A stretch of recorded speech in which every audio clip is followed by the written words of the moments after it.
Welcome back students. Gaurav Pandey के channel में आपका हार्दिक हार्दिक स्वागत है। और इस चैनल में आज के वीडियो के लेक्चर में आपको देखना होगा वर्ब। वर्ब एक प्रकार का एक्शन होता है जिसे हम लोग क्रिया के रूप में जानते हैं। क्रिया की विशेषताएं जो है विभिन्न प्रकार से हैं।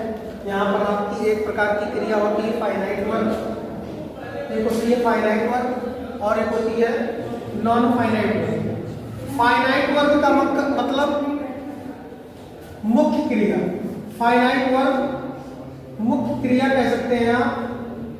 फाइनाइट वर्ब मुख्य क्रिया यानी ऐसी क्रियाएं जिनको हम क्रिया का दर्जा देते हैं उनको हम मुख्य क्रिया बोलते हैं। और कुछ ऐसी क्रियाएं होती हैं जो क्रिया होते हुए भी उनको हम क्रिया का दर्जा नहीं देते हैं। Means we are not identify such verbs as an category of the verb that is called non finite verb. So कुछ क्रियाएं ऐसी, ध्यान रहे कि नॉन फाइनाइट वर्ब की कैटेगरी ये होती है कि कभी कभार हम एक सेंटेंस में कई क्रियाओं का यानी कई कार्य का जिक्र करना चाहते हैं तो उस स्थिति में क्या करते हैं, हम दो क्रियाओं का प्रयोग करते हैं। तो दूसरी क्रिया जो होती है वो ऑब्जेक्ट की कैटेगरी में या सब्जेक्ट की कैटेगरी में ऑलरेडी चली जाती है। इसलिए क्योंकि एक सेंटेंस में एक ही कार्य का करना या होना पाया जाना चाहिए। यानी in one sentence one subject and one verb is required. If you are using more than one verb in a sentence, so all the dues verb is taken as an object और the subject. यानी एक साथ में जैसे राम खेलना चाहता है तो राम खेलना भी चाहता भी है यानी वांट भी है और प्ले भी है। तो एक साथ में जब दो कार्य आप करेंगे तो उस स्थिति में दूसरे कार्य का दर्जा जो होगा वो ऑब्जेक्ट की कैटेगरी में चला जाता है।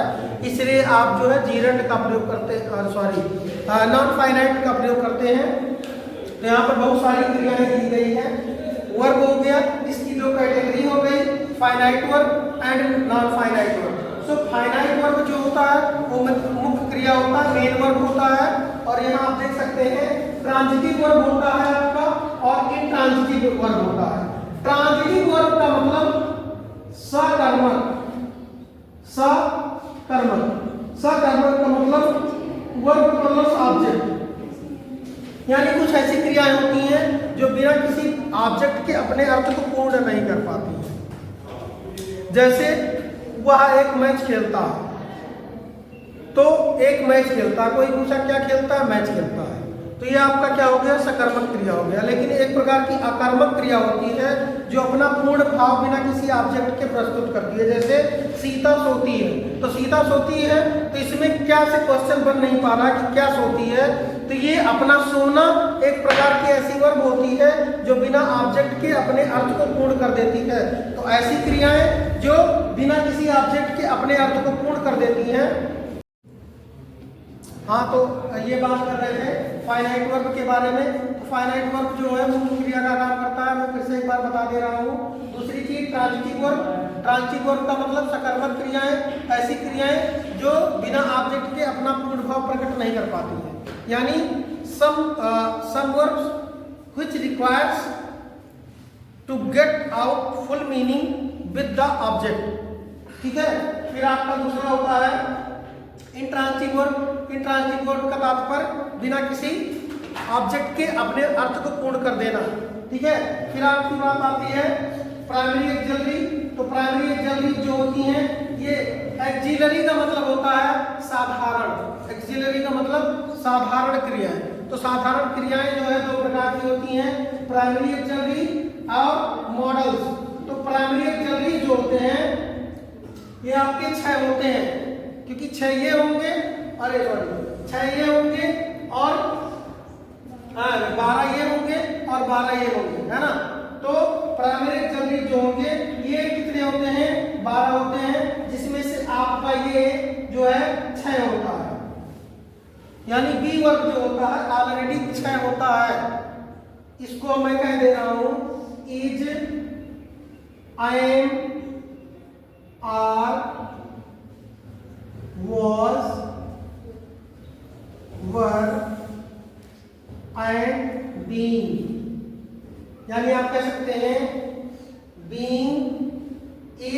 एम आर वॉज वर, यानी बी के अपने अपने रूप हैं। किसी भी सेंटेंस में अगर आप जो है इज देखते हैं तो आप ये समझें कि ये टू बी वर्ब है। नंबर नेक्स्ट, डू जो होता है इसके भी अपने कुछ फॉर्म्स हैं, जैसे डज, डिड, डन, डन। और इधर आप देखेंगे हैज का प्रोसीजर है, हैज हो जाएगा और उसके बाद में हैड हो जाएगा। और आपका ये जो मॉडल्स होता है ये खुद के ही 6 पेयर्स होते हैं। इसमें जो है नीड नॉट एंड डेयर ये चेंज नहीं होता है, अरे sorry used to and dare to ये चेंज नहीं होता है, बाकी मॉडल्स होते ही हैं। तो मैं मॉडल्स को थोड़ा एक्सप्लेन करूंगा। मॉडल्स जो होते हैं ये मॉडल्स जो होते हैं इनका खुद का नियम होता है कि modals plus be first form. किसी भी सेंटेंस में आप देखेंगे मॉडल्स के बाद में वर्ब का सेकंड फॉर्म यूज नहीं किया जाता है। सो मॉडल्स जो होते हैं अपना डिफॉल्ट रूप देते हैं। जैसे कैन हो गया तो कैन का पार्ट कुड हो जाएगा, बिल हो गया इसका पार्ट कुड हो जाएगा, और सेल हो गया इसका पार्ट शुड हो जाएगा, जो अपना अपना खुद का प्रारूप देते हैं। मे हो गया इसका मे का माइट हो जाएगा, और उसके बाद में मस्ट का ऑट हो जाएगा, और उसके बाद में नीड कहीं कहीं नीड नॉट भी होता है, नीड, नीडेड, और उसके बाद में used to plus be first form ध्यान रहे, और उसके बाद में डेयर टू ये आपका बदलता नहीं है। डेयर टू इसके अपने अपने यूज्ड टू का मतलब होता है कि अच्छी आदतें जो आप भविष्य में नहीं कर पा रहे पहले कर रहे थे। यूज्ड टू का तात्पर्य होता है कि आपकी बीती हुई आदतें जो आप पहले प्रारंभ में करते थे अब नहीं करते। जैसे वह मंदिर जाया करता था, he used to go to temple, ठीक है, और वो बूढ़ों की मदद किया करता था, ठीक है, he used to help the elders या ओल्डर्स आप कह सकते हैं। वो रामायण पढ़ा करती थी, she used to read the Ramayan. ये निगेटिव आदतों को प्रयोग करने के लिए नहीं होता, ये ध्यान रखें। निगेटिव आदतें नहीं, good habits not bad habits. Whenever you are going to use bad habits so you have to change use meaning. This meaning will not be matchable for negative sense. जैसे वो तंबाकू खाया करता था, तो तंबाकू खाया करता था, ये तंबाकू खाना एक प्रकार की गलत आदत है। तो गलत आदत को इम्यून टू बोलते हैं, immune to, IMMUNE, immune to कह सकते हैं, IMMUNE, immune to. Immune to एक ऐसा शब्द है जो गलत आदतों को बताता है। He immune to take the liquor, है ना, टेक द टोबैको। और देखेंगे आप कि डेयर का मतलब होता है हिम्मत करना। He dare to touch me, है ना, ठीक है, who dare to touch me, उसकी हिम्मत हो गई मुझे छूने की। तो इस तरीके से ध्यान रहे, कैन का अपना खुद का रोल होता है। कैन का तात्पर्य जो है मेंटल एंड फिजिकल, ठीक है, कैपेसिटी को शो करना, चाहे वो मेंटल कैपेसिटी हो और चाहे वो फिजिकल कैपेसिटी हो, कैन का प्रयोग किया जाता है। Can you jump this drain, है ना, can you jump this drain, क्या तुम ये नाला कूद सकते हो? यस आई कैन, है ना। Can you take 5 bananas? Yes I can take. So ये सामर्थ्य बताता है, ठीक है, चाहे वो मेंटल हो। Can you solve this question? Yes I can, है ना। तो ये मेंटल हो गया। तो मेंटल और फिजिकल दोनों को बताता है। कुड का प्रयोग जो होता है बीते हुए समय में पॉसिबिलिटी को बताने के लिए करता है। और कभी कभी ध्यान रखें, कुड का प्रयोग जो है पोलाइटली बिहेवियर के लिए हो सकता है। जैसे could you please give your pen? Yes of course. Could you please come with me? No I am not interested. So could का प्रयोग जो है अपनी पोलाइटनेस को भी एक्सप्रेस करने के लिए किया जाता है, और कुड का बीते हुए समय में भी एक्सप्रेशन के रूप में यूज किया जाता है। I could solve the question, है ना, मैं प्रश्नों को सॉल्व कर सकता था, तो कुड का अर्थ होता है। फिर आप ध्यान में देखें का प्रयोग और शैल का प्रयोग फ्यूचर टेंस में क्रियाओं को परफॉर्म करने के लिए किया जाता है। और ध्यान रहे, शैल का प्रयोग अब कम किया जाता है, विल का ही प्रयोग किया जाता है, ध्यान रखें। लेकिन जनरल रूप में देखा जाए तो शैल का प्रयोग आई और बी के साथ यूज होता है और विल का प्रयोग सभी सब्जेक्ट के साथ यूज होता है, ठीक है। जैसे आई शैल गो टू दिल्ली, है ना, तो I shall, be shall and other those left subjects you may use will.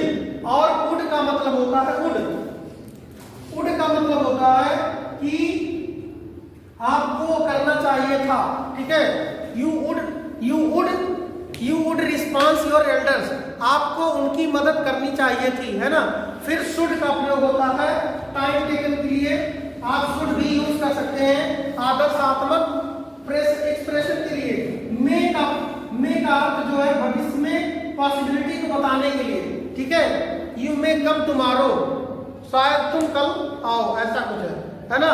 मे का मतलब शायद के रूप में होता है फ्यूचर में, ठीक है। और इसका भी प्रयोग जो है बीते हुए समय में। मस्ट का प्रयोग क्या होता है, नेसेसिटी। मस्ट का प्रयोग आप नेसेसिटी अनिवार्यता को, है ना, मस्ट का प्रयोग आप अनिवार्यता को एक्सप्रेस करने के लिए करते हैं, ठीक है, यू मस्ट। तो अब in the next lecture I will explain. So thank you students to watching my channel Gaurav Pandey.